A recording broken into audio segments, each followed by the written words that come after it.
I said from the beginning, my fear for Justin Fields is that he's going to get that now that he's drafted by Chicago. It was right after the draft.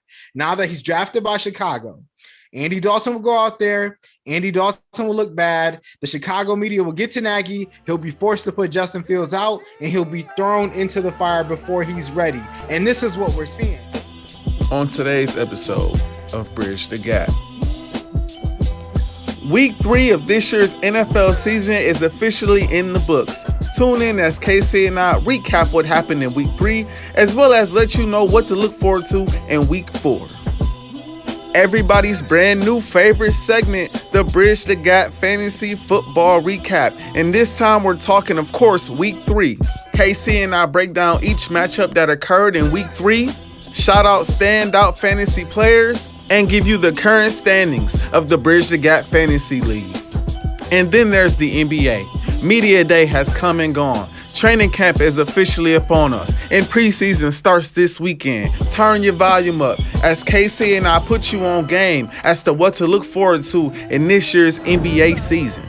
It's about that time. NFL, fantasy football, NBA, we cover it all here on Bridge the Gap.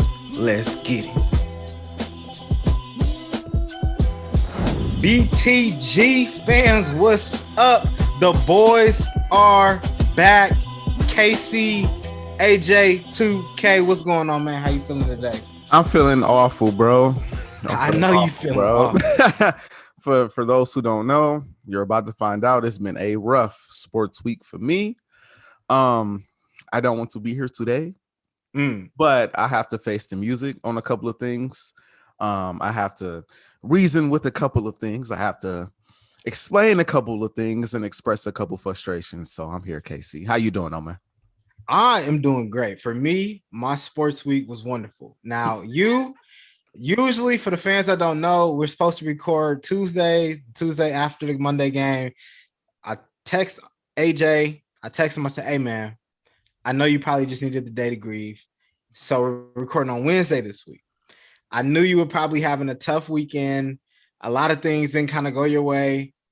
Fantasy football, I know we'll get that into, we'll get into that later. But for me, it was a great week. And I want to jump into it because NFL. I mean, this has been, I don't know about you, but for me personally, I think this has been one of the better NFL seasons that we've seen in a while. I mean, last year, obviously with COVID, wasn't fans in the stands. And then, the years before, it just wasn't as exciting as it is.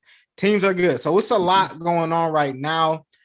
AJ, I want to start with you. I don't know if you want to start. You want me to start? I'll start, man. All right, bet. So I'll kick it over to you first. Get it off NFL, what are your thoughts so far last week? What are you looking forward to coming up this upcoming week? Well, this past week we saw a lot. Before I get into the bone, I have to pick with my own team. I will pick a quick one with you, sir, because I think you need to give Aaron Rodgers a little more respect. I think you need to give him just a little more respect because you see, over the offseason, there was so much talk about how they should move on to Jordan Love and how the Packers shouldn't be doing or abiding by Aaron Rodgers' demands or how they shouldn't be moving the way he wants them to move, even though he's given them countless years of greatness, even though a lot of other quarterbacks have a lot of the luxuries he's asking for. Some reason Aaron Rodgers wasn't getting them, even though, again, he's been dominant for probably about a decade now at the position. KC wants to move on to Jordan Love because Aaron Rodgers wants too much.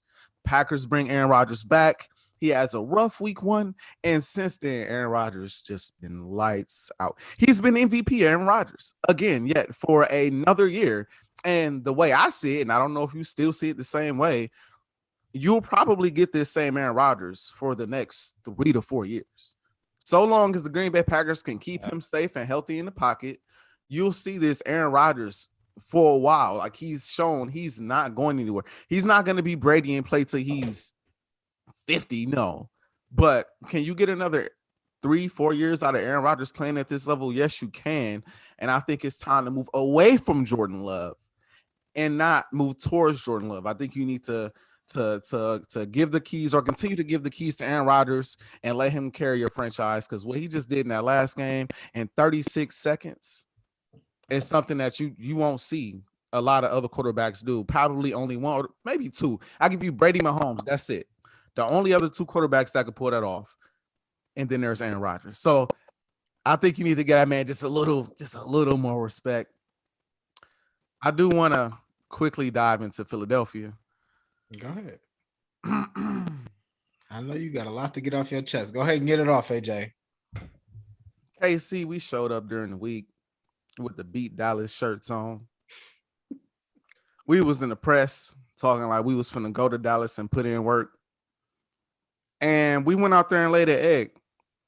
And it's not even the fact that we lost that bothers me the most. It's how we lost. Not even the fact that we got blown out. Because if you got blown out trying to play the right way and Dallas is just a better team, then that's just the reality that you have to face. They're the better team at the moment. But when you have certain weapons that you don't utilize, for example, Dallas Goedert, one of the best tight ends in the league, when you're not trying to get him the football. For example, Miles Sanders, who carried the ball 2 times, KC. Let me put the camera on myself. Really quick, KC. They rushed the ball 2 times. I think they rushed the ball a third time. They gave it to the backup running back with like 3 minutes left in the third quarter. They said, Jalen Hurts, we want you to go out there. We want you to beat Dallas single-handedly. We want you to go out there, drop back 39 times. When have we known Jalen Hurts to drop back in the pocket and throw passes from the pocket 39 times? I didn't see it in Alabama. I didn't see it in Oklahoma. I damn sure haven't seen it in Philly until we play the Dallas Cowboys in a rivalry game in Dallas. We drop him back 39 times and expect him to have a good game. And don't even have him go to his safety blanket and see your tight ends. You want him to throw to the outside to Devontae Smith, trying to force feed him all game. You want him to throw to Rager, who's an absolute bust. I'm so sick and tired of Jalen Rager. He's a bust. He's an absolute bust. Where I'm done with Rager. I don't care if he has 10 touchdowns from this week forward. I'm done with Rager. He's just not it. Trying to force feed the ball to Quez Watkins on the outside, who I like. But again, you get to a point where Dallas knows what you're gonna do. These boys was out there having fun. They was out there talking smack. They had some of everything to say. They trolled us at the end of the game. And as a Philadelphia Eagle fan that hates the Dallas Cowboys, I feel so disrespected. Because how in the hell do you go into a game against the Dallas Cowboys with a quarterback that you know isn't a pocket passer, make him drop back 39 times and rush the ball 2 times? 2 times. Granted, the 2 times Miles Sanders ran the ball, he had 27 yards, KC. He had 27 yards on 2 carries. KC, that's 13.5 yards a carry. And they stopped running the football. This is after Jalen Hurts had 2 picks. This is after the first pick in the first quarter. This is after you tried to air the ball out. You decide not to run the ball. They came out halftime, scores 20-7. You get the ball first. 2 big plays down the field, gained about 30 yards. You have an opportunity to swing momentum, get in the end zone, at least get a field goal, put your defense on the field, see if they make proper halftime adjustments. What do? You drop Hurts back another 3-4 times. Yes, he's gonna throw a pick. Yes, it's gonna happen. That's not his game. I saw 1 read option play. Like what are we doing? This isn't how we played all season. It is what it is. The Dallas Cowboys, they won the game. They bust our ass. They handled business in Dallas. The Eagles have a lot to address. The Eagles have a lot to correct. I personally believe that the Eagles made the Cowboys look a lot better than what they are, just off of the fact that they didn't run any kind of game plan. But that is what it is. We letting it ride. I was extremely disappointed. And on that note, KC, I'll hand it off to you because I know I've been going for a while. There's a couple other games that I liked or that I watched that I took notice of, but I'll hand it off to you. AJ, Are you okay? I'm okay now that I got that off my chest. You got it off your chest. I feel you. I when I was watching the game, and I feel like I'm not a Dallas Cowboy fan, but I've been rocking with the Dallas Cowboys for a little bit now here. I don't know what it is. It's just something about Dak that I just can't get enough of. Dak is cold. Dak is nice. Dak is nice. But I'll get to that in a sec because I want to touch on a couple of things here. First of all, the Aaron Rodgers thing, because you try to throw that in real slick after the beginning and think I wasn't going to come back to it. Nah, let me go ahead and walk my way back into this conversation. I never once said, and let's clear this up for the BTG fans. Go back. You can watch every single episode we ever talked about Aaron Rodgers, the Packers, this whole summer. I said that the Packers, if Aaron Rodgers wants to play hardball, should trade Aaron Rodgers now coming off an MVP season and surround Jordan Love with all the pieces that he can have because he's young. Aaron Rodgers and the Packers are able to come to an agreement. At that point, Aaron Rodgers is the quarterback. He's the quarterback for one season, like I originally said months ago, after the Packers drafted Jordan Love, that they should trade him after next season, which is the season we're in now. And you mentioned Aaron Rodgers looks like MVP Rodgers and can probably do this for 3 to 4 years. That's fine. This is the Aaron Rodgers we needed to show up. So next offseason, when it's time to trade, we can get max value to trade for pieces to surround Jordan Love. Any GM in the league would think that way. Belichick thought that way when it came to Brady. And go ahead. What you gonna say? And he was wrong. He was wrong. How was he wrong? Brady came back, played for the Tampa Bay Buccaneers, and won another ring, and is looking amazing again this year. Like the decision he made to move on from Tom Brady was clearly too soon. Like you could have what? No, I was no. I was gonna say no. I don't think it was too. You can't sit there and say that because we haven't seen the lasting effect. If Belichick goes on and let's say Mac Jones never wins a ring, or the next 10 years the Patriots are garbage, well, sure. But Tom Brady's not going to play for another 5-10 years. So at the end of the day, at some point, you have to make that transition. If he's proven though that he can, but like certain players you have to hold on to until the end, because we see now with Aaron Rodgers, we see now with Tom Brady, these dudes are still good enough to compete for championships. Like you don't trade on a championship quarterback just because you think they're getting old and it's time to move on before it's too late. No, you could have got maybe another Super Bowl around Tom Brady if you had showed the man that you appreciate him playing for your organization, showed the man you appreciate him and the Super Bowls that he's helped win, and brought in some talent like how you just tried to do for Mac Jones or Cam Newton and been just fine. Like they'd have been in the playoffs last year. They'd have been in the playoffs. They'd be competing this year. They'd be probably 3-0, 2-1 right about now.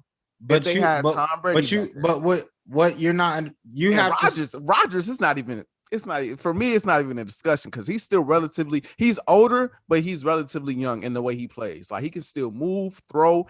He plays like Aaron Rodgers of 2010 still. That's not that he doesn't. He doesn't move around the pocket as he used. He doesn't move around the pocket as he used to. If he scrambles, he's not going to try to get the extra yards like he used to. He going down. He got hit. You know what I mean? He's had a couple injuries. He's not taking those hits like he used to. But also, I agree. If the Patriots kept Brady and surrounded him with the talent like Tampa Bay has, then sure, yes, they would probably win another ring with Brady. However, this isn't Tampa Bay. They're not fiending for championships. They're not overspending on the salary cap to bring all these dudes into play. Their system, like the Green Bay Packers system, is to draft and develop. Brady is not winning with draft and develop players anymore. He's just not that. He doesn't have that arm strength anymore. You need a great offensive line around him. So for Brady, sure, he went and squeezed a couple more rings, maybe out in Tampa because he was able to go somewhere where they were able to surround him with the pieces he needed. He can't lead a team of draft and development people like he was back in 2010, back in the early 2000s. Clearly, because when we saw it last, Tennessee looked like world beaters and was beating the brakes off them fools. Well, that's So they had no offensive. They had no offensive. but that's my point. So when have they ever, outside of what, Randy Moss and Chad Ochocinco, went out and like splurged on offensive weapon? Yeah, that's true. They don't. So it's like they're not gonna. That's not their motto. So now they got to find somebody young. So that's why I say that in the same with Aaron Rodgers. The Packers damn sure don't do that, because I've been watching the Packers forever. All the Packer greats usually are draft and development guys. And at what point is it like, okay, we need somebody that can move, get those extra yards. We need somebody that's more Mahomes like, can improv. And don't get me wrong, Aaron Rodgers can still do that, but at what cost? Mm-hmm. He's had injury issues in the past. So that's why I said at some point you got to make the move while you can still get peak value for Aaron Rodgers. He can give another team 3 years. Cool. If you can give me 3 years, I need at least 3 to 4 first. Mm-hmm. If he's going to give you 3 years of competing for a championship, I need 3 to 4 first. So that's why I say that the Green Bay Packers should, after this season, move on from Aaron Rodgers. But I do want to get into one other thing, because you didn't mention this. I know the Eagles was on your mind. I know it was probably just completely clouding your thoughts, but I wanted to talk about one person named Justin Fields and the Chicago Bears. Please come to the front. Let's talk about it. Let's talk about it, because what I saw from Justin Fields and the Chicago Bears is exactly what I thought I would see from Justin Fields and the Chicago Bears. 6 for 20 for 68 yards, sacked 9 times. And my boy Myles Garrett had 4.5 sacks, who I picked to win Defensive Player of the Year, who is a menace. And I think right now, early season, he's definitely in the conversation. But let's talk about Justin Fields for a second, because AJ, I told you that this is what was going to happen. The Bears' offensive line is the worst offensive line I think we've ever seen in the history of football. It's bad. It's awful. My whole thing about Justin Fields was never about Justin Fields' potential or ability to play the game of football. I said from the beginning, Justin Fields needs development, period. Right. And I also said that the team the Bears have surrounded, or the team that the Bears are now, will not help his development if they throw him out here this year. Now, obviously, Andy Dalton got hurt, so he was kind of forced into action, even though they still have Nick Foles on the roster. I don't know if they got a wink deal with that, why he's not playing or whatever. But Justin Fields was thrown out there, and we saw what happened. He's not ready for NFL defenses at this moment with this offensive line. Yes, he can run. You don't want Justin Fields running. You don't want him running 20 times a game. He's not Lamar. So it's Justin Fields is best when he can use his legs to escape trouble, kind of like Aaron Rodgers, like you mentioned, but throw from the pocket. And 6 for 20 ain't great. Now, granted, like I said, he didn't get a lot of help, but at the end of the day, this is what you're going to be facing. Like, this offensive line isn't going anywhere. This is the team that they have. So I know Chicago fans, Bears fans, AJ fans that think that Justin Fields should be out there playing. Let's pump the brakes. Let him develop. It's no reason to throw him out there right now. The team is garbage. So I still stand where I stand, bro. Because to me, it's not on Justin Fields. It's 1,000% on coaching. When they threw Lamar Jackson out there in the lineup, when Joe Flacco was playing god awful, a legitimate argument could be made that he wasn't ready for NFL defenses. The following year, a legitimate argument could be made he wasn't really ready for NFL defenses. You know what the defense, and even Jalen Hurts, when he first got put out there, now if we just ignore last game, a legitimate argument could be made for him. But we've seen some success out of Jalen Hurts. We've seen him have some pretty good games. The difference is the coaching staff adjust their game plan around that player's skill set. KC, can you tell me a play in that game where they tried to adjust around Justin Fields' skill set? I didn't see one. I didn't see any changes made to assist the offensive line. I rarely saw any halfbacks back there trying to block for that man.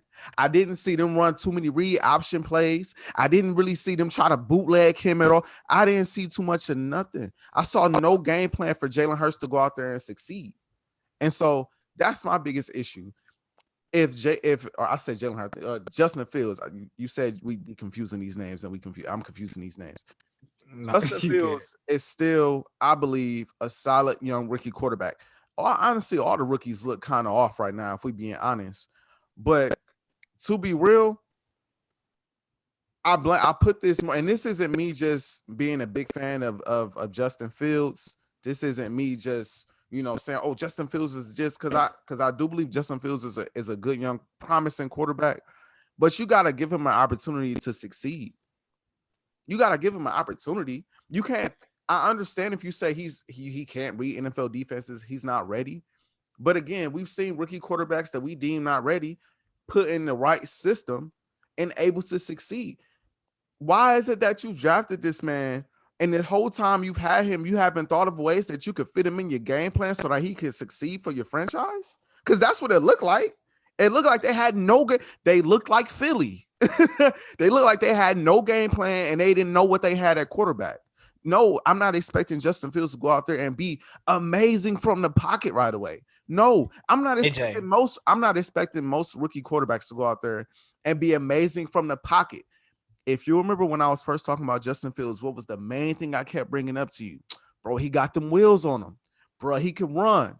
He can stretch you out a bit, which gives receivers more time, which helps the offensive line. Of course, I'm thinking they're going to run read option, which was a strength of his in college. Of course, I'm thinking they're going to run some play action, which was a strength of his in college. Of course, I'm thinking they're going to bring some extra blockers in there or some extra protections, run some screens, something to make, like, if you get sacked 9 times, that's on the player just as much as it's on offensive coordinator. Because ain't no way in hell you can convince me, bro. It's no way you could convince me that that's not on coaching as well. You didn't do anything to the first half or the second half. Nothing to help this young man.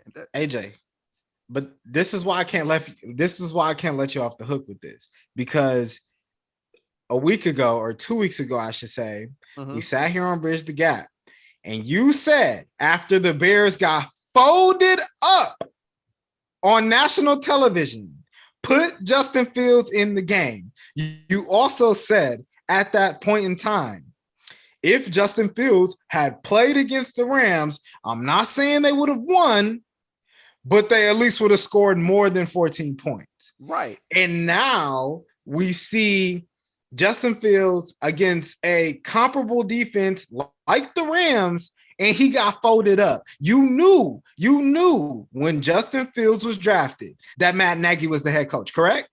Correct. We've seen Matt Nagy cost the Bears and make very questionable decisions in the past. You knew before Justin Fields went out there last Sunday that the offensive line was terrible, correct? Correct. And now we're sitting here acting like we're surprised that this was the product that we got. I said from the beginning, my fear for Justin Fields is that he's going to get that now that he's drafted by Chicago. It was right after the draft.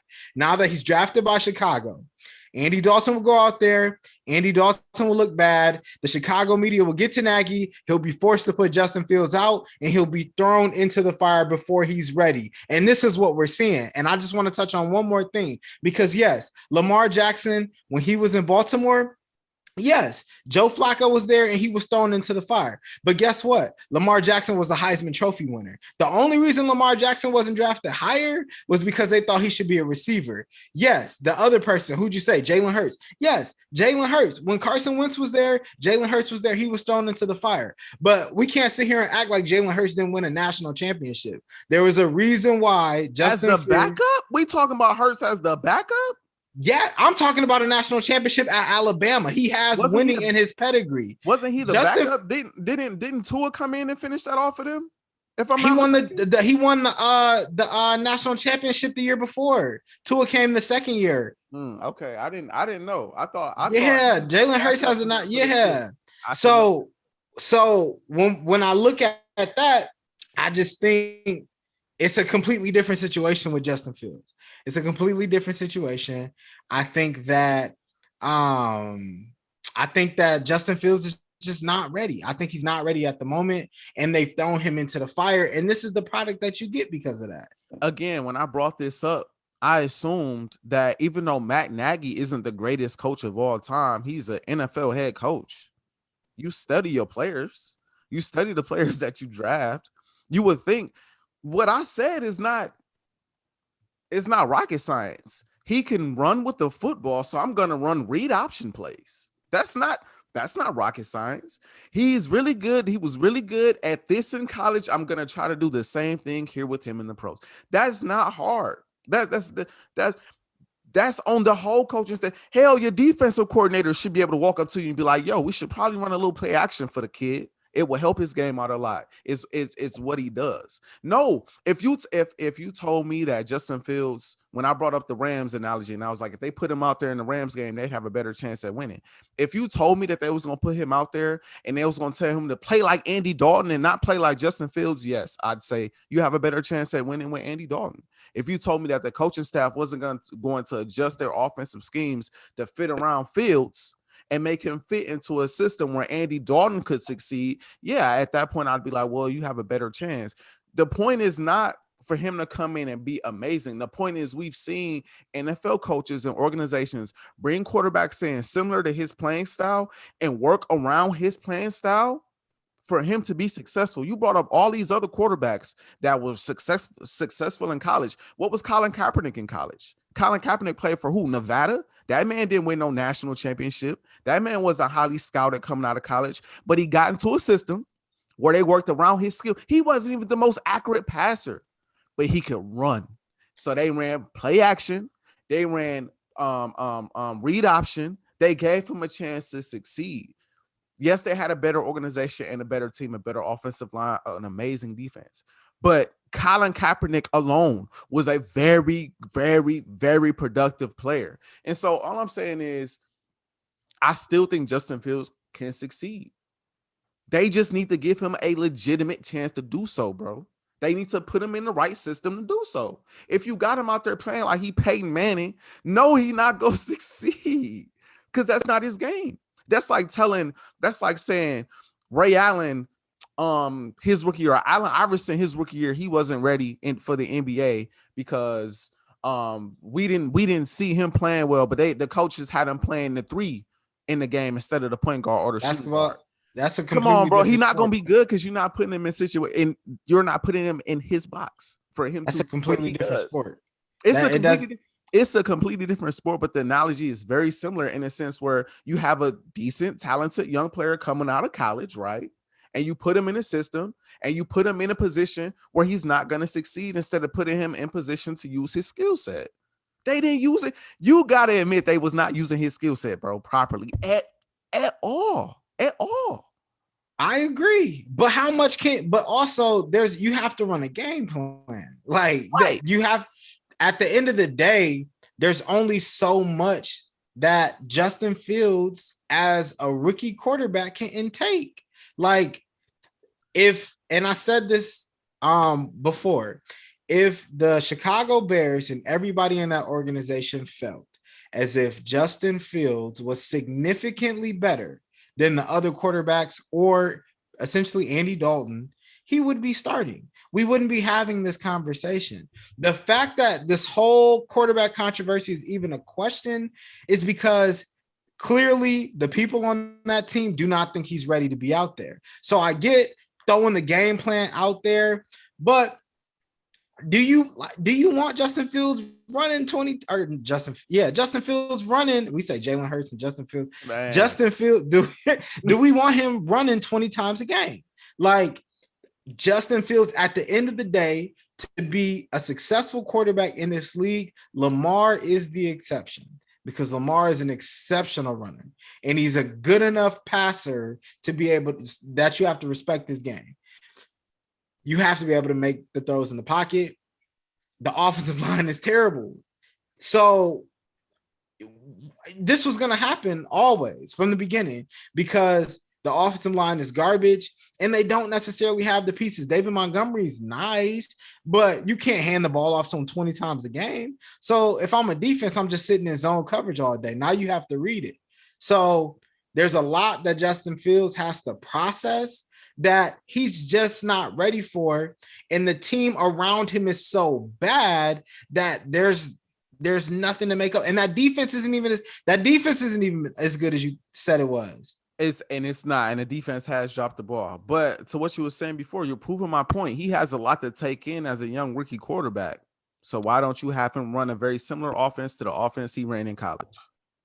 Because that's a college style offense. That's not working in the league. It's not. How many teams have we seen do read option and it works correctly and it works the way they need it to work? The 49ers was the prime example. The Ravens are a prime example. The Eagles are a prime example. These teams run that play countless times. The Giants run read option sometimes. They get huge plays from Daniel Jones, bro. But listen though, in order to run the read option, you have to have the blocking. You have to be able to block the defense in a read option style. You also have to have a read option running back. David Montgomery is not a read option running back. It's not just about Justin Fields. It's more that goes into it just than run the read option. Miles Sanders, to your point, is a better read option running back. J.K. Dobbins, to your point, is a better read option running back. But David Montgomery is not a read option running back. He's a traditional hand the ball off, single back, I formation type back, and he's stockier. So it's easy to say run the read option, but if you're running the read option with David Montgomery as your back, you're not getting pretty far. And there's a reason why most teams don't do it. Like I said, Lamar the exception. Lamar is an exceptional athlete. Justin Fields is not Lamar Jackson. I do not want to see Justin Fields running the ball 20 times. You have to make the throws from the pocket. And even Lamar has to make the throws from the pocket, which is why we haven't seen him be too successful in the playoffs. Well, he did win a playoff game this last year. And you've yet to really respond to the Kaepernick topic or the Kaepernick analogy, because there's really the Kaepernick analogy is different. Kaepernick is a good analogy. No, it's completely different. No one knew who Colin Kaepernick was like that before he was out there. And at the time, the read option wasn't even really that big of a thing. Kaepernick really made that option style a thing in the NFL. Him and like RG3. So it was new. The league caught up. There's a reason why towards the tailspin outside of the NFL just being racist, but that's a whole different conversation. Colin Kaepernick had to start throwing in the pocket, and his accuracy was starting to be questionable. So I look at it and I get it because it sounds simple, but I just don't think it's as easy as running the read option. These dudes on the other side of the ball, these defensive players, these defensive coaches are also just as smart as Nagy, if not smarter, just as good as Fields, if not faster or better. So it's like, I just think that at the end of the day, Justin Fields, this is what you're going to get, because this is all that the Bears have. The coaching, the line, the weapons, this is the Bears. And this was the Bears when they drafted him. You know what? Since Justin Fields didn't play up to expectation, I'll let you have it. I'll let you have it. But right. I still think that if they run a scheme that fits his skill set, he will be better. You can't get much worse than how he looked anyway. And yeah, that offensive line is awful. I do want to move on though to the next week in NFL football, because we got some big games coming, and I want to quickly touch on a couple games I'm looking forward to. Then I want to pass that to you before we move on to our fantasy football topic, because we have a lot to discuss there. But first, I want to talk Vikings and Browns. KC, I'll be at this game. KC, I will be at this game because I got to see the boy Odell, who's back and playing well so far. I'm happy to see it. I'm happy to see it. So, like I said, I'll be at that game. It's a big game for the Vikings. I don't know if you peeped, but the Vikings beat the Seahawks this past week. I did peep. I thought they would win that game. They had to. They had no choice in order to compete in that division. So that's going to be one to watch. Obviously, the Browns are still without Juice, but still a high-powered offense. Still can run the ball effectively. Still can throw the ball. Baker seems to be improving year by year. The Eagles and Chiefs just don't get blown out. It's in Philly. You don't want to get embarrassed 2 weeks in a row. I refuse to pick y'all again until I see y'all run the football. I'm gonna just leave that there. Cowboys and Panthers. Go Panthers, go. Get that win for us. We need it. But KC, I think the game of the week has to be the Rams and the Cardinals because Cardinals coming to LA, playing the Rams and Matthew Stafford, who's red hot. Matthew Stafford won Offensive Player of the Year again in the NFC. Like you said, he's been dealing. He's been balling. He has been dealing. Against them Cardinals, who have also been playing pretty well. Kyler Murray has been up there in EVP conversation already. So that's going to be a game to watch. But I want to pass it to you because I want to hear which games you're looking forward to seeing. Yeah, I think you touched on most of them. As far as the games I'm really looking forward to, obviously, the Steelers, Packers. It's a big game for the Steelers. I think obviously last game with the 49ers, that game had a little more oomph to it just because it was on Sunday night. You know how every time Aaron Rodgers plays the 49ers, it's like a spectacle because of the whole draft night thing. And then just being from Cali, out there, going back to Cali.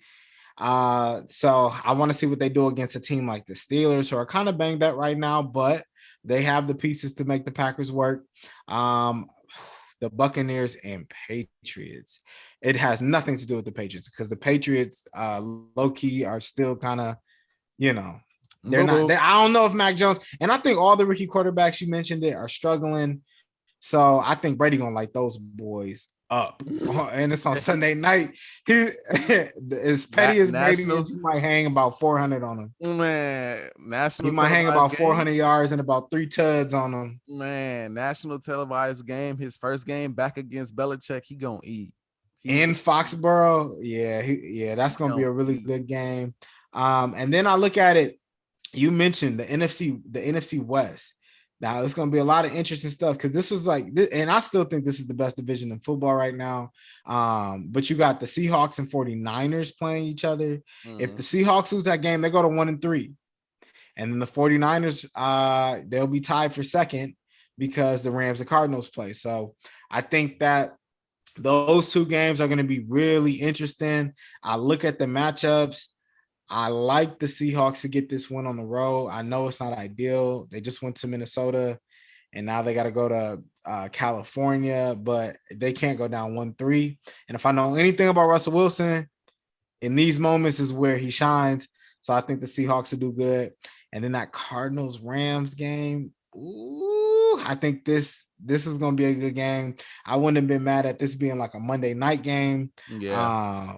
But I'm gonna roll with for this game.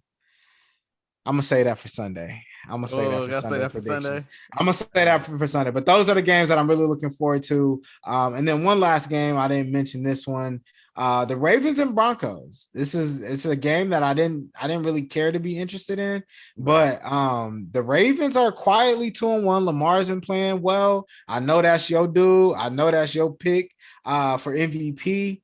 But somehow the Broncos are 3-0. Teddy Bridgewater doing it again. Yeah. So I want to see if the Broncos are for real or if Lamar is for real. That defensive line been causing havoc so far this season.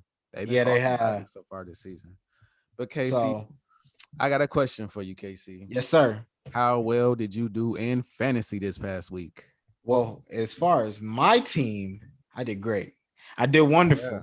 Oh, yeah. I did wonderful. And I beat someone that talks a lot of smack on the BTG servers. And it was a great feeling to beat Team Mora. Oh yeah. For those who don't know him, Team Mora, he talk all kind of smack. He always talking. That's a spicy kid. Man, he is, dude.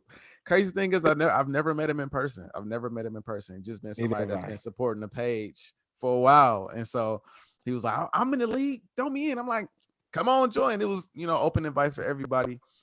He been trying to make moves every week. He has. I heard, rumor is he's been trying to finesse. He sent me some trade. I think, what was it? Matthew. It was like Matthew Stafford for. He trying to get Stafford? I don't even remember. I rejected it as soon as I saw Stafford. It wasn't nobody even close to Stafford's level. Man, Casey, I think it's time to get into our fantasy football Let's get segment. into it. Would you want to start? You want me to start? I'll start us Go off. ahead and start. I think we need to just get this done and over with right from the start. And we're gonna start with, of course, those Philly snipers who brought out the scopes last week, KC. They brought out the scopes last week. They had an amazing come from behind victory last week. This week, them boys got popped. Boys got popped right off the roof.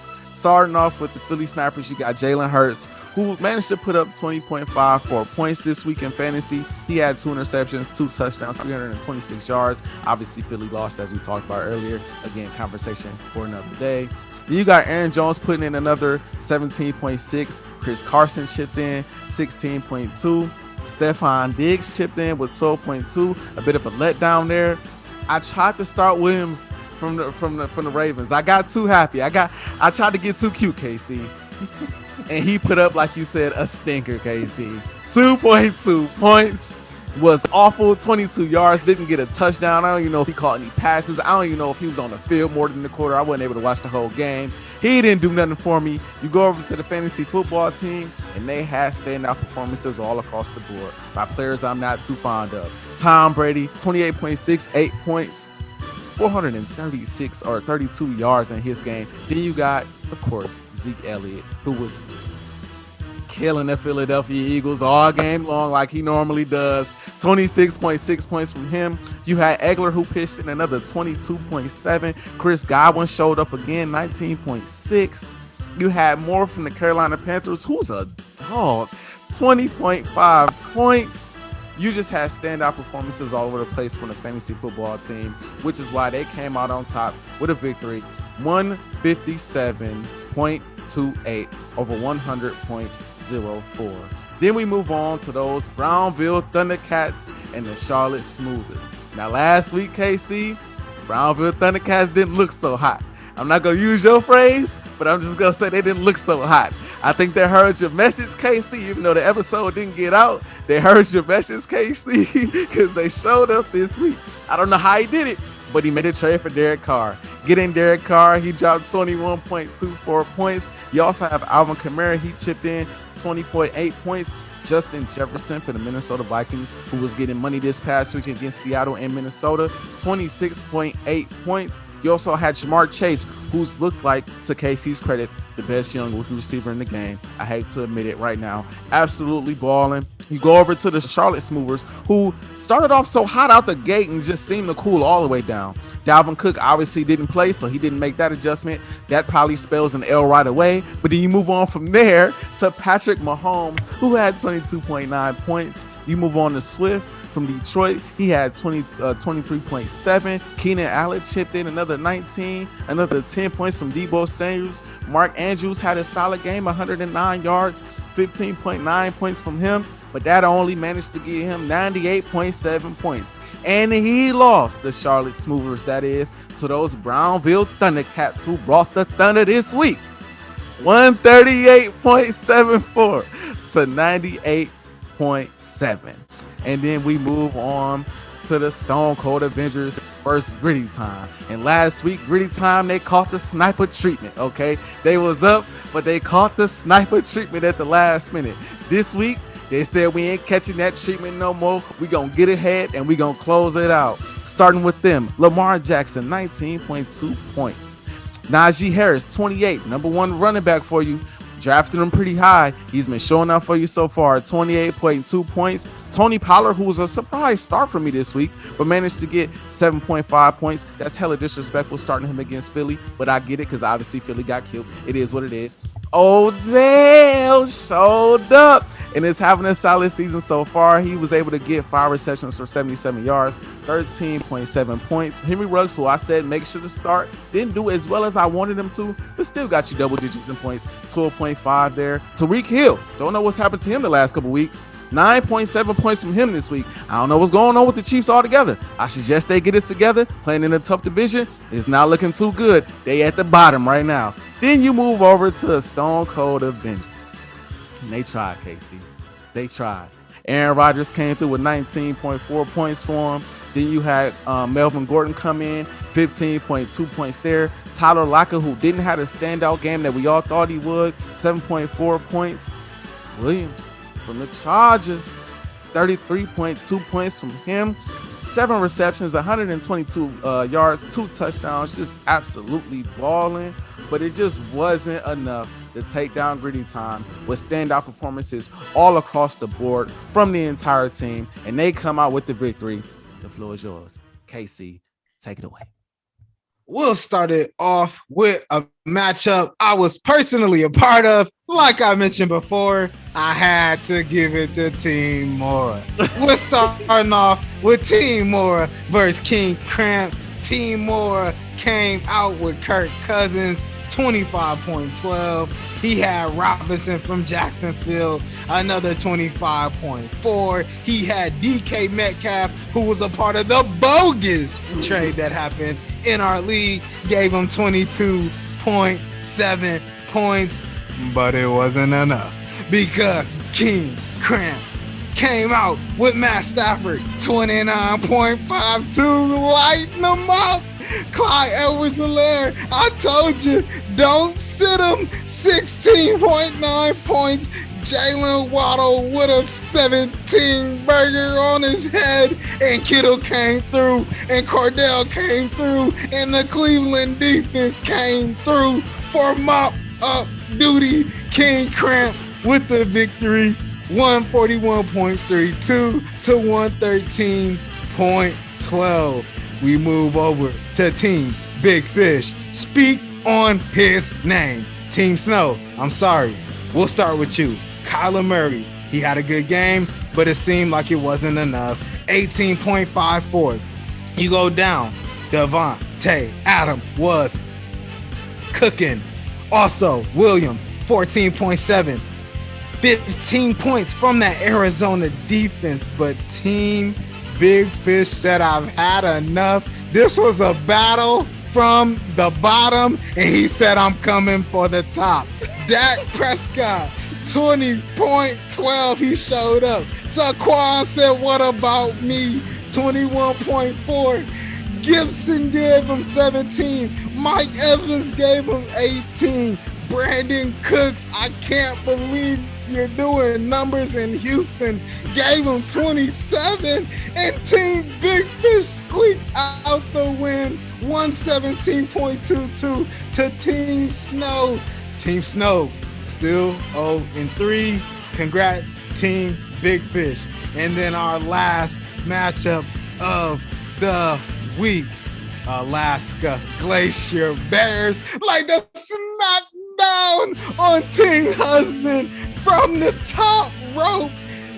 Allen with 37. Oh my goodness. Josh, Derrick Henry gave him 19.4. Calvin Ridley gave him 14. Cooper Kupp was drinking from the cup of TDs. He gave him 30.6 on 9 receptions for 96 yards and 2 tuds. The New Orleans defense looked like the 85 Bears, and they gave them boys 19. Team Husband barely put up a fight. Unfortunately, Russell Wilson, 16.62, hasn't looked the greatest. Leonard Fournette, 8 yards. Ugh, that's a stinker. Also, Damian Harris, 33.1 points. 0.3, AJ Brown, rest up. Adam Thielen, he tried to give it everything he got. 17 points from him. Travis Kelce, 17.4. But that Tampa Bay defense, what was that, the second pick in the draft? Oh, -3. Yuck. Oh, it wouldn't have been enough anyway. Team Husband with the absolute annihilation, Mortal Kombat style. He loses. Alaska Glacier Bears win with a score of 147.62 to 69.82. KC, before we end this topic, I want to give shout outs really quick to standout performers. Shout out to your boy Kyler Murray. That man has been balling in fantasy. That man has been putting in work. Shout out to Matt Stafford, who's Yes. been doing his thing, putting in work, getting money. Look out for them Rams. I'm trying to tell everybody. But so far, man, how you feeling about this fantasy league, man? I'm 2-1 at this point, Casey. I couldn't go 3-0. I knew last week I was playing with fire when we had to come from behind. This week I tried to get a little cute with the lineup, made a little trade. Maybe I should have kept DK. I don't know, Casey. I mean, how you feeling about your team, man? I Before we mean, my move on. team is doing pretty good right now. I'm hanging in there. Like you said, Matt Stafford's been killing right now. I am banged up. Christian McCaffrey being out for a while is going to hurt me. I got 3 big time like losses on my team. If I can stay competitive, I think I'll be ready come playoff. McCaffrey, he's out. Michael Thomas, who was my draft and stash player, he's still out. And Jerry Jeudy is out. So those are 3 big pieces. When healthy, if I can add them back to my lineup, I'm ready to roll.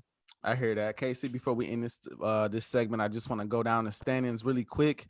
In the East Conference, we got a 3-way tie for first place between football team, Gritty Time, and the Philly Snipers, all with 2-1 records. We got a 3-way tie for fourth place between the Smoothers, the Avengers, and those Thundercats at 1-2.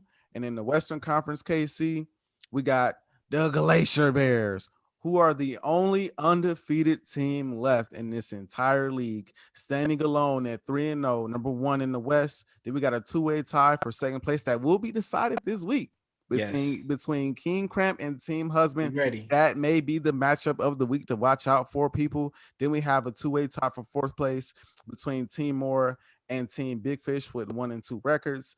And then you got Team Snow all by himself. Let it snow. At 0-3 in sixth place. Yeah, it's snowing on Team Snow right now. It's Need to heat up. What he see? I'm gonna say this because I know he gonna watch. I'm gonna tell you what it was, KC. What was it? He drafted Devontae Smith. He shouldn't have drafted Devontae Smith. If he'd have let me have Devontae Smith, because Devontae's had 2 back-to-back rough games now.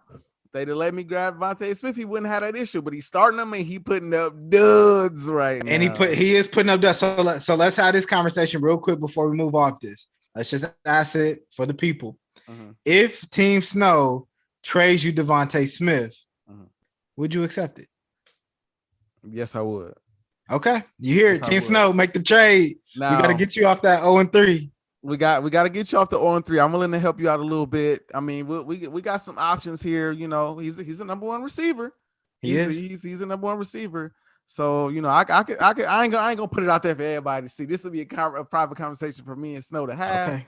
But just know, the Philly Snipers open for business. Okay, they open for business. Team Snow, listen to him. Listen to them. They open for business. Make the deal. Make the trade. But all right. KC, before we end today's segment, we'd be remiss to not talk any basketball because basketball is back. I know you're seeing teams going into training camp, starting preseason pretty soon. KC, I want to quickly ask you how you feel about the landscape of the league. And we could just make this quick. How you feel about the landscape of the league and how you think the league is going to look this year? Any standout players, standout teams to look out for? Just throw them out there. Yeah, so I'm really excited about the league this year. I think this is going to be a really good NBA season just because the dynamics are different, right? Like usually, you know, when it comes to the NBA seasons, you know, you got your big 2 or your big 3. But this year we got some big 4s out there. We got some really talented squads, teams stacked up. I really haven't talked about the Lakers much this summer because was quiet as kept, but I'm ready to have a quick conversation and dialogue about it. The Lakers are going to win this. We'll leave that for when we do basketball, but the Lakers look really good at this moment. Like I'm looking at the boys at media day. You know, they all shining, they all smiling. AD, you know, he just got married. Shout out my boy AD, tied up. But no, like I think the Lakers just look like they will be too much for the league. And I don't care if it sounds like a homer. I'm tired of sparing feelings. The Lakers are the best team in the league right now. I know there's some net fans out there. This is no disrespect to Giannis and the Bucks because I think that Giannis is still that dude. Let's be real, but let's come back to reality. We're out the COVID years. When it comes to NBA, the fans will be, back in the stands, fully operating. And I think the Lakers, this team is too electrifying. Just looking at the roster, I mean, you got literally 6 Hall of Famers on this team. You have LeBron James, Anthony Davis, Rajon Rondo, Dwight Howard, Carmelo Anthony, and who else I'm missing? Russ. And Russell Westbrook, who was the newest addition. I can't believe I forgot Russell Westbrook, who was Mr. Triple Double. So I just look at the Lakers. They're going to be too overpowering for everybody else. I mentioned the Bucks. I'll be interested. They didn't necessarily tweak the rosters, the way I would have liked to see them do, because everybody's coming for the Bucks now. They're not going to be the underdog. They're defending champs. So they got to go defend that title night in, night out. And Giannis is coming for best player in the league, best player in basketball in the world title. So he is going to have a big target on his back, and he's defending reigning champion. So I think that the Bucks, I'll be interested to see what they do this year, just because they didn't retool after the championship like I think they should have. Yeah, I'm also interested in seeing the Milwaukee Bucks this year. Fresh off of a championship, a lot of people didn't think they would do it. I was one of those doubters who didn't think they would be able to do it. But now you're coming back to a league where now you're no longer, you're now the hunted. You're not the one, doing the hunting. And so now, Giannis has to come in. He has to ball out. Are they going to be complacent? Are they going to be comfortable? I guess we'll see that. We might not see it too early in the season because it's just too early to tell. And they might have some of that championship hangover right away. But we'll see towards the end of the season and come playoff time if the Bucks are satisfied with getting that one ring, first ring in like 50 years, or if they like, no, we have a potential dynasty here between Jrue Holiday, Chris Middleton, and Giannis Antetokounmpo. We got a window where we could continue to win championships. Who knows? Mm-hmm. Obviously, those Lakers, bro. I mean, you hit it right on the head. They look happy, bro. They look so happy. Like they look like, okay, the championship hangover that they had, that's officially over. They're no longer the hunted. They're no longer the defending champs. You got Russ in the locker room now, who's a huge punch in addition. All of them, from Bron to Russ to Melo to AD, Rondo, all of them are friends on and off the court. Like nowadays, you're not going to see Bron without seeing at least Melo or Russ. Like every event you see LeBron at, he's with one of those guys. AD hasn't been out, but he's been behind the scenes putting in work from everything I've heard. Yes. AD, he's got bigger. They say he may play some center this year, or more center, I would say, this year. He's bulking up, looking really good, looking happy, looking healthy. Yeah. Thank God. Hopefully he can stay healthy this season. That'll be an interesting storyline to see. Obviously, it's an older roster. We'll see if they can, keep their health.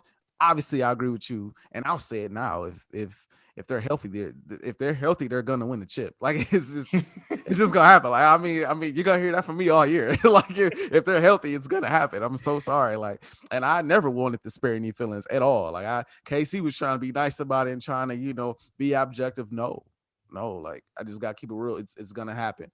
I'm interested in seeing Brooklyn this year. Obviously, they're gonna come back hungry after losing to the Milwaukee Bucks this year. Everybody's saying KD the best player in the league now. Okay. I agree with you. Gotta see it. Well, okay. All right. I'm not gonna argue with it. All I'm gonna say is let's see during the regular season. Let's see during the playoffs. Let's see him get, win with the Nets. Let's see how that all comes together this year. They'll all be healthy.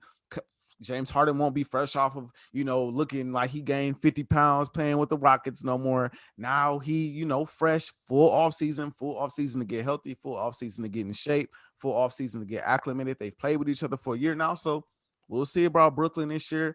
I brought this team up before when we talked basketball and you wasn't trying to hear, but I'm going to bring them up again. Them Bulls going to be nice, bro. I'm trying to tell you. I think the Bulls are going to be a scary team this year on the lowest of keys. I think they're going to sneak into the play. Well, 5th seed ain't really sneak into the playoffs. No, but I think you said top 4 seed. I said, don't y'all say 5th seed now? For top 4, they get home court. Season hasn't started yet. I've reevaluated my thoughts. We're allowed to do that. Season ain't started yet. Okay, we're allowed to do that. Okay, I'm gonna give them that 5th seed. I'm gonna give them that 5th seed, but I say they drop no lower than that. If those players play to their potential, I think Lonzo takes a step this year. He's playing on the best team he's played on since he played with LeBron, probably. You got Zach LaVine, who I think is a dog. Got to work on defense, but I think he's a dog offensively, and he could put the ball in the hole. DeMar DeRozan does average a double game, like we said on the previous episode before. He So does. DeMar is a solid player. Then you got I forget how to say it. Vucevic. Vucevic. There you go. Got Vucevic in the paint. So they don't have a lot of defense, but then you add Caruso coming off the bench and Lonzo straight defensively. I think they'll be solid and a team to look out for. But those are just a couple teams, and of course the Heat, who now have Kyle Lowry. That'll be Interesting interesting to watch. storyline to follow too, because I think they're Yeah. going to be a team. Another team. We talk about the Lakers all the time and how they were in the bubble. And they had the shortest offseason in NBA history, and they dealt with a lot of injuries coming into the following season because of that. And obviously in the playoffs, that Miami Heat team dealt with the same thing, Yeah, they literally did. the same thing. They also had the shortest offseason in history. They also had a lot of injuries coming into the season and throughout the season. They also got bounced in the first round in ugly fashion this year or this Yeah. past year. So now they're retooled. They're back healthy. They got Kyle Lowry, who was a very underrated PG in my eyes, very underrated point guard, a very good leader, a champion. We'll see what they'll be about. But I think, honestly, Casey, this might be the most entertaining year ever because there are so many contenders. Yeah. There's so many. The Clippers are there. The Nuggets are there. The Suns are obviously the defending Western Conference champions. The Yeah. Lakers. I mean, the Nets, the Bucks, the Hawks are still around. Like it's Philly. just Philly. Like it's just so many teams. The Knicks. The Knicks, so many teams who are gonna compete this year, and have a legitimate chance to make playoff runs. It's gonna be a fun year. Yeah, I agree with you. I'm excited about the season. Like I said, I feel like sports, and I don't know if it's because of the pandemic or what it was, but I feel like just the energy around sports, even I mentioned it with NFL, has been great. I think going into NBA season, it's going to be amazing. I think the fans just add an extra element. And I think when you look at the way some of these teams are constructed, the energy is going to be nice. It's going to be sold out every night. I do want to quickly touch on the Bulls because I agree the Bulls will be a very exciting team to watch. I just don't think that they know how to win basketball games right now. However, Zach LaVine did win a gold medal.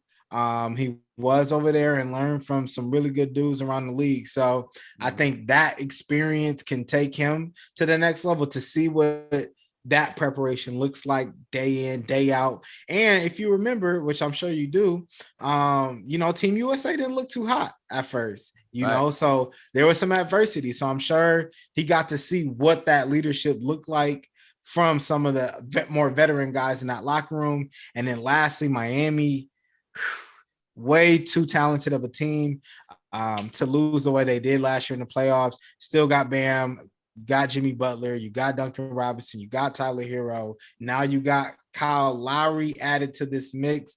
I think this is a very dangerous Miami team as well. So I can't wait for this year's NBA season. It's gonna be fun. Like I said, I think it's gonna be one of the most exciting ones in years. We finally got, we had fans in the stands last year, but it just still felt like a little bit of a COVID hangover, seeing as though games were, smushed together. It was only 72 games. There were fans, but there weren't a lot of fans. Now you see the NFL packing out arenas and packing out stadiums. And I have a feeling that the NBA is gonna do something very similar, especially seeing as though I think like 90% of the league is 90% of the league, I believe, is like vaccinated now. Yeah. So I think they're gonna have a lot of fans in the stadiums, and in the seats, and I think that's gonna make for exciting basketball. But again, not to harp and not to, sing a broken tune, but them Lakers, bro, watch We know out for how them. it's going to end. Yeah, we know how this is about to go. Russ, I think he gonna have one of the best games of his, or best seasons of his career, playing alongside LeBron, somebody that I think he'll listen to, bro. I think he's gonna listen. Oh, yeah. To LeBron. He has yet to play with a superstar that's a champion. Like he played with Harden, but Harden wasn't a champion. He played with KD, but KD wasn't a champion at the time. You know what I mean? Yeah. So now you're going and playing with not only AD, who's a champion, a one-time champion, but now you're playing with Bron, who's the greatest winner of his generation. Yeah. In the 10 finals. And done that. and So and the cool thing about that is Russ, like that, like LeBron is like big brother to Russ. Like that's big bro for real. They're cool. They're cool off the court. They've been cool. They tight. I know Bronny, LeBron's son, oldest son, that's like his favorite player. That's why he wears number 0. So they're like that. So I think getting to play with him, it'll be, I don't want to say necessarily like a D Wade situation, but it's good to play with your friends. You know what I mean? And I think him being there, but also respecting LeBron to that level of like, that's big bro. And I know he gonna lead us. I think he'll be able to lock in. Like he, not to say he's not locked in, he's always locked in, but he's gonna be even more locked in for a chip. He gonna be strategically, mentally locked in with the squad. Yes. I believe it. Yes. KC, anything else you want to add to today's show, man? No, I'm just looking forward to, this weekend. It's another good weekend sports, man. It's a lot of good games. Big fantasy matchup. I got to start getting ready. Haven't been able to lock into my rosters yet, but I'm looking at it this week. I'm banged up, man. I gotta figure some stuff out. I definitely hear you, and I definitely got to bounce back from my L too, because we took L's pretty bad. The snipers don't take back-to-backs though. The snipers won't take. Nope. I'm calling in right now for the fantasy football people that are in this league. The snipers will never lose back-to-back games. Okay, it's not happening. We make the adjustments, and we make it happen. So we just throwing that out there now. Make sure you roll that back if you lose this week. All right. Michigan fans, it's been fun. It's been a pleasure. The boys are signing off, and we talked about this off the air, but I feel like this is a good time to make this announcement. This will be the last recorded episode this way. So let's get a hand clap in for a nice run recording this way. We're going to start going live because that's more fun. That's more interactive. And we want you guys to be more involved. So stay tuned for that. More details on that to come. But for now, AJ, KC, we sign out. We catch y'all on the next episode of BTG Bridge the Gap.